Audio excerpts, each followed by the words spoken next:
দেখতে আছো আমার জানি কিল্লিগা মনে হইতাছি এই আমি টাঙ্গুয়ার হাওরে টাঙ্গুয়ার হাওরের বুট গুলাও কিন্তু এই নদীর উপর দিয়ে ঘোরাফেরা আর আমার তো মনে হইন সেই ভাল লাগতাছিন এর লিগা মনে হইন ঠ্যাং ঠুং উল্টা ফাল্টা হইরা থইয়া একবার খার হইয়া একবার আত্মাত মিললে একেরে খালি পাইতাছিলাম না মনে হইন নামে একটা দৌড় দিবা ভালো লাগতো না কি কোনছে একেতে নীলফানি আবার পিছনে ইন্ডিয়ার পাহাড় মানে এক কথায় অসম্ভব সুন্দর একটা জায়গা ট্রলারতে নাইমাই জনপ্রতি 50 টাকা দিয়া লকারের মধ্যে আঙ্গর ব্যাগটেক রাইখা লইলাম আর সাথে কাপড় চোপড় গুলাও চেঞ্জ করে লইলাম কারণ যেহেতু পানিতে ভিজল লাগে আর যেহেতু এটাই আমার সাদা পাথরে প্রথম এর লিগে আমি বুঝতাছিলাম না যে আগে আসলে কি লেভেলের পাথর আছেন এখনই যেহেতু এত পাথর তবে যেহেতু ফেসবুক ইউটিউবের মধ্যে দেখছি তার মানে ঠিক আছে অনেক পাথরই লয়ে গেছে কিছু কিছু খালি জায়গা দেখে ওইটাই মনে হইতাছে তো যাগে তারপরে আয় পড়লাম মেইন পয়েন্টে আর এই নয় তো দেখি লোকজনের অভাব আমি আরো ভাবছিলাম আমরাই হয়তো বা ফরতমায় পড়ছি সকাল সকাল আর যাওয়ার পরে পানি দেখে আমি আর লুপ সামলায় ফেলাম না এর লিগা ঠাস করে নামা ফেললাম কিন্তু পাথর গুলা আছেন মনোরুন মারাত্মক পিস সমানে পিস লাগায় পড়ে যাইতাছে তবে আমি ডরাইতাছিলাম আমার বন্ধু বিয়ে ইত্তা জুনায়েত রে আমার কিছু হইলেও সমস্যা নাই কিন্তু হের যদি কিছু হয়ে যা বাড়িত গিয়ে আমি কি জবাব দেব আর পানিটা মনে করুন এতটাই ঠান্ডা আছেন যে বারবার আমি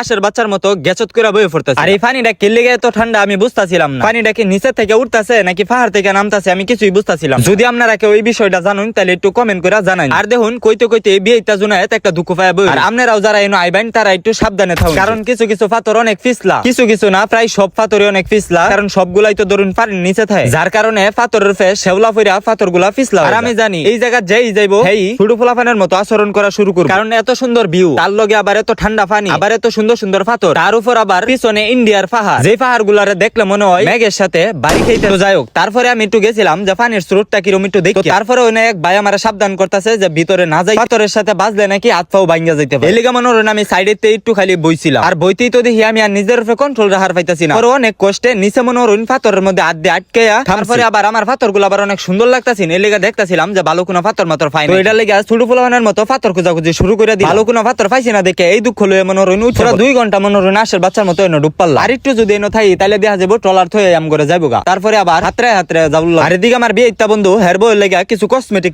কেনাকাটা শেষ করে ফেললাম আবার লকারের কাছে যেন আমগর ব্যাগ ট্যাগ গুছায় রাখা গেছি আর রোদের তাপমাত্রা আছেন মনে হয় মারাত্মক লেভেল পানি থেকে উঠছি বালা আমার গেঞ্জি ভিজা আছেন আর উঠতে উঠতে দেখি আমার গেঞ্জি হুগায় গেছে খালি যে গেঞ্জি হুগাইছে বিষয়টা এরকম না আমার গলাটা হুগায় গেছেন এর লেগে এক গ্লাস শরবত খাই তারপর সামনে তাকায় দেখি দুটা ফুলা মারামারি লাগছে ও পরে তো দেখি টিকটক করতেছে আচ্ছা গাড়ি আইতে দেখি মাঝে মামা আমগর লেগে অপেক্ষা করতে তারপর আবার এরকম সুন্দর একটা ভিউ দেখতে দেখতে নদী পার আর এদিকে বাইজা গেছে দুপুর একটা লাগছে ক্ষুধা এর লেগে সুজায় ফেললাম কিছু খাওয়া দাওয়া করবার লাগে আর এই রেস্টুরেন্টে খাওয়ার ফিল্ডে আছেন অন্যরকম কারণ আপনি খাওয়ার সময় চাইলেই দেখার পাইবেন ইন্ডিয়ার আর খাবার খাইতে গিয়া বিল হইছিল আমগর জনপ্রতি 220 টাকা করে আজকে মূলত এই পর্যন্তই পরবর্তী ভিডিওতে আপনি করে দেখায়াম কিভাবে আপনারা সিলেটের মধ্যে কম টাকার মধ্যে হোটেল পাইবেন আর চাইলে কিন্তু আপনি আমারে ফলো দিয়া রাখবার পাইন আর তাতে করে আপনারা কিন্তু কম খরচে ঘোরাফেরার আইডিয়াও পাইবেন আজকে মূলত এই পর্যন্তই ভালো থাকবেন সুস্থ থাকবেন আল্লাহ হাফেজ।